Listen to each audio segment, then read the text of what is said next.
Okay guys, welcome back to another video. Today we're gonna read chapter fucking 9 of freaking Late Nights with Luna. No clue, I'm pissed off. Just don't mind it. I'm not gonna do it with the story anyways, let's just hop right into it. Let's go, chapter 9. Princess Luna and Twilight laid together in the bed, almost in complete silence as they cuddled with each other. Luna planted a kiss on Twilight's neck and broke the passionate and serene silence. Must you go, Twilight? Twilight noticed Luna had a saddened frown on her face. Twilight craned her neck and kissed Luna on the lips. I have to, but I don't want to. I'd stay with you forever if I could, but... So you see, it's Spike. I have to take care of him. I love him. He's the closest thing I'll ever have to a fool. Luna noticed the sad look in Twilight's eyes. Luna rubbed on Twilight's back and gave her another kiss.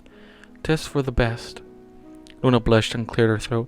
I know that you love me, and like any other lover would. I respect your decision. I just wish there was another way, though. Luna tried to shake the sadness in her voice. Twilight tried to comfort Luna by hugging her tighter and whispering into the ear. I know, and I do too, but I'll come see you every day. You're always welcome at the library. You could see me at the spa or the stores or the... Luna cut Twilight off by placing her hoof softly on Twilight's lips. Maybe you could come back to Cantula? I heard Celestia say that this time it was Twilight who pushed Luna.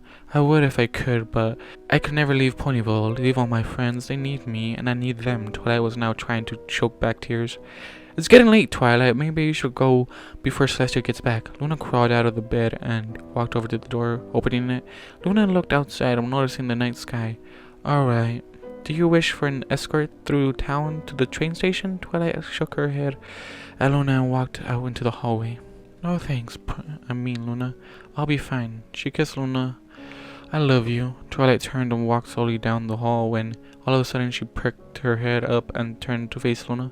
Meet me at the Counter Hotel tomorrow. Before Luna could respond, Twilight trotted quickly down the stairs and out of the palace. Twilight walked out of the gates to the palace and walked down the hill and into the still bustling country lot below.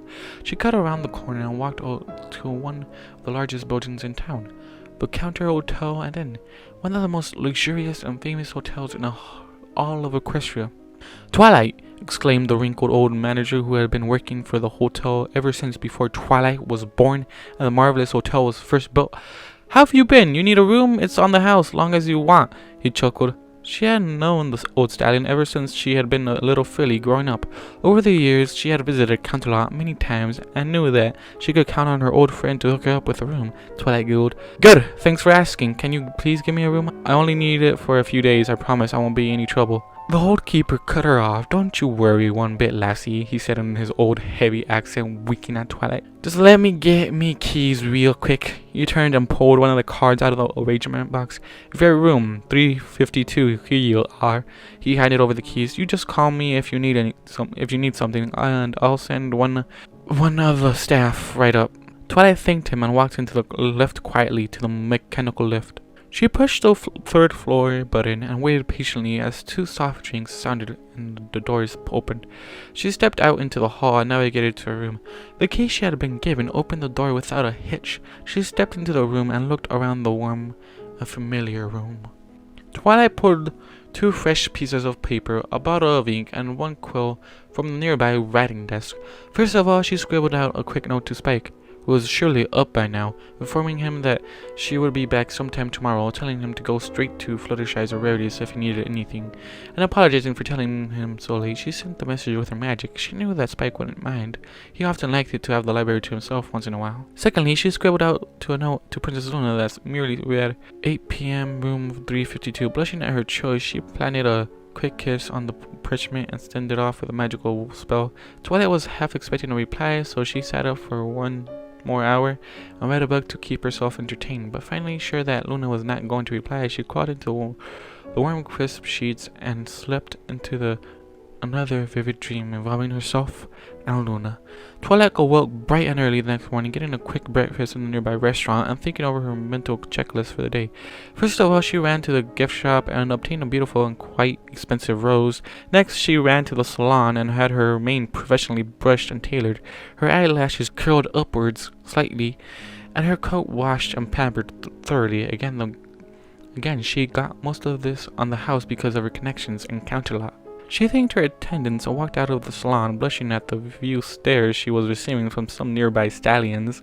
Twilight observed the clock atop of the courthouse that toward over Candela. I'm surprised that she only had to wait an hour or two, walked slowly back to the hotel, saving some of the attention she was getting and trying to not mess up her makeover. Twilight arrived back at the hotel and traveled back up to her room. She left the door cracked open, placed the rose gently on the desk, and positioned herself comfortably on the bed to read a book. A short time later, Twilight began to feel sad and lonesome. It was 8:15, and Twilight was beginning to worry that Luna had forgotten about their meeting, or worse yet, had not received the letter. What if she doesn't want to talk to me?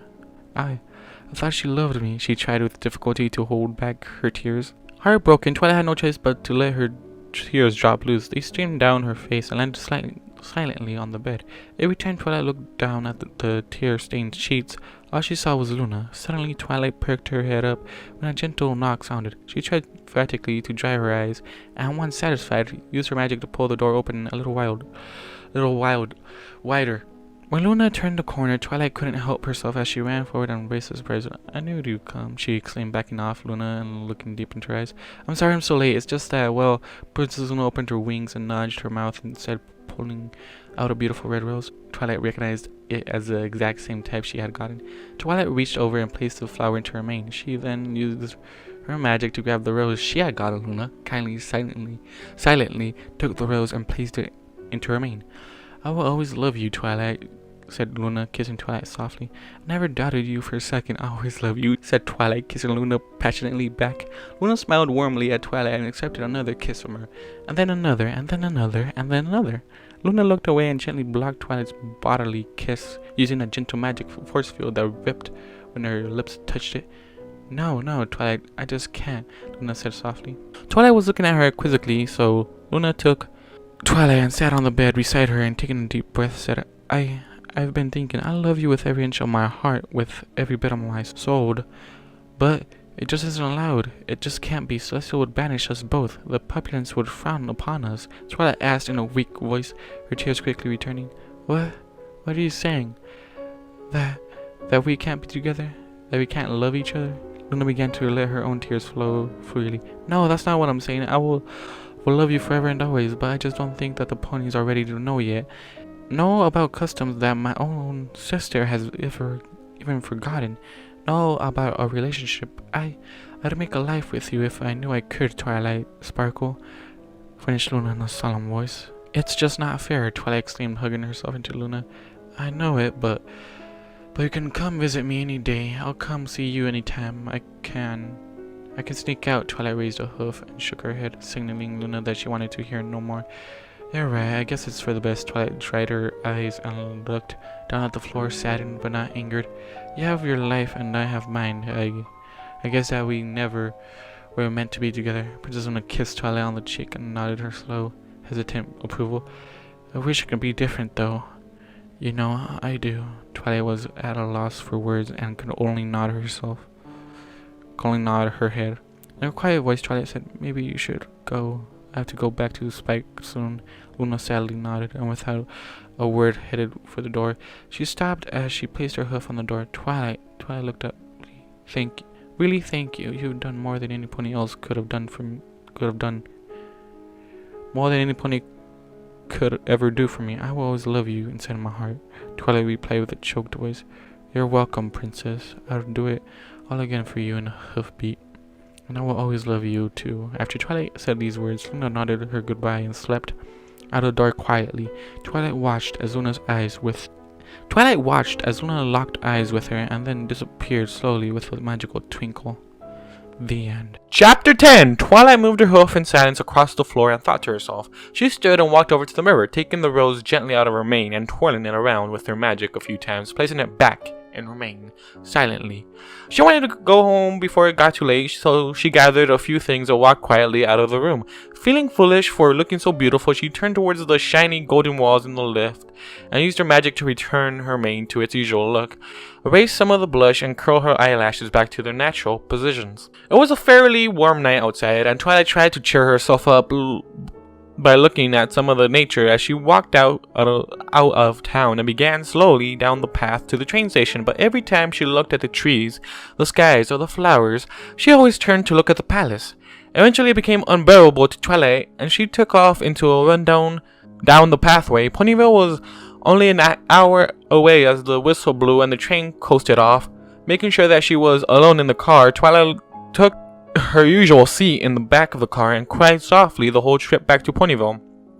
Once the train stopped at Ponyville Station, Twilight walked from the station straight back to the library, glancing up at the moon as she got to an open space in town. Twilight unlocked the door with the key that she always took with her and entered into the room. Spike looked up from his book, a rare time when Twilight saw him reading, and his eyes widened. "Twilight, you look beautiful," he complimented her simplicity. From when she had defaulted herself in the hotel lift, blushing only after realizing what he said, Twilight giggled and kissed him on the head and said in a lighter tone, "Thanks, Spike. I just decided to freshen my old self up while I was in Canterlot, in hotel style." Twilight laughed, only partially joyfully. Spike looked away. He could always tell when something was wrong with Twilight, so he tried to cheer her up. "No, really, you always look you." Spike was cut off as he hiccuped a great ball of fire, making Twilight jump a couple of paces back. "Jeez," Spike complained as he picked up the parchment and read the seal. "It's for you, Twilight." He handed the letter over. Expecting something from Rarity, or of course Princess Celestia, who always used Spike as a means of messaging her, Twilight unrolled the paper and read to herself the quick but beautifully written words on the paper. "Meet me at your front door tonight. Love, Luna." The end. Alright guys, that's the end apparently. This is like chapter 10. It's actually the end of the whole ClopFic, fanfic. I don't even know. It's a little bit of Clop here and there. Anyways guys, thank you all for watching, listening, whatever the fuck you guys do. And I'll see you guys in the next one. Bye bye. 100,000 stories have filled my